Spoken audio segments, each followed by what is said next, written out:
How to create multiple wallets or accounts in Money Manager. In this video, I'll show you how to create multiple wallets or accounts in the Money Manager app.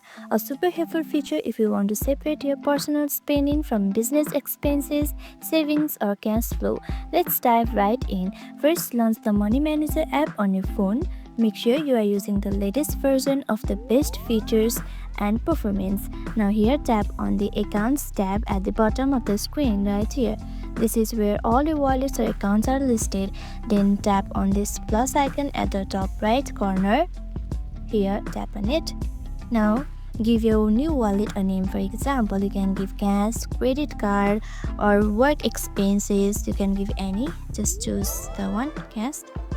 You can also choose a name or amount and description. Then choose it. Okay, once you choose it, tap on this save. Now you can just tap on yes.